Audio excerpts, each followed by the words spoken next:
Penyidik Kejaksaan Negeri Kabupaten Oki balen lagi netep kedua tersangka anyar terkait kasus korupsi dana pengelolaan pendapatan asli desa senilai 9,6 miliar.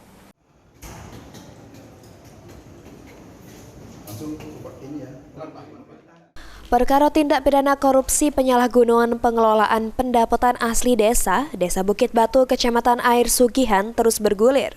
Kasus korupsi PAD pada hasil kerjasama plasma sawit di pojok tanah desa seluas 205 hektar yang merugikan negara sebesar 9,6 miliar rupiah tersebut menyeret dua nama tersangka anyar yang merupakan perangkat desa Bukit Batu serta sekretaris desa periode 2007-2021. Kepala Seksi Pidana Khusus Kejari Oki Eko Nurlianto juru siaran persnya jelaskan atas pengembangan hasil penyidikan perkara mantan Kades Desa Bukit Batu periode 2015-2021 pidana korupsi PAD hasil kerjasama plasma sawit. Tim penyidik nemukan dua alat bukti yang cukup sehingga netapkan lagi dua tersangka terhadap selaku Sekdes periode 2007 sampai 2021 serta tersangka B selaku Kaur Perencanaan dan Keuangan periode 2017 sampai 2021.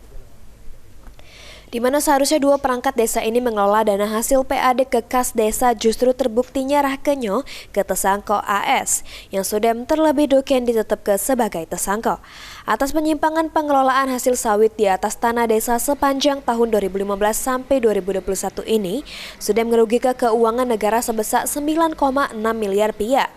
Tim penyidik masih terus mendalami alat bukti terkait keterlibatan pihak-pihak lain yang bakal dimintai pertanggungjawaban pidananya. Sementara guna mempercepat proses penyidikan terhadap para tersangka, dilakukan penahanan di lapas kelas 2B Kayu Agung selama 20 hari ke depan. Terhadap tersangka dijerat dengan pasal 2 ayat 1 atau pasal 3 junto pasal 18 Undang-Undang Nomor 31 Tahun 2001 tentang tindak pidana korupsi junto pasal 55 ayat ke-1 KUHP. Novan Wijaya, PAL TV.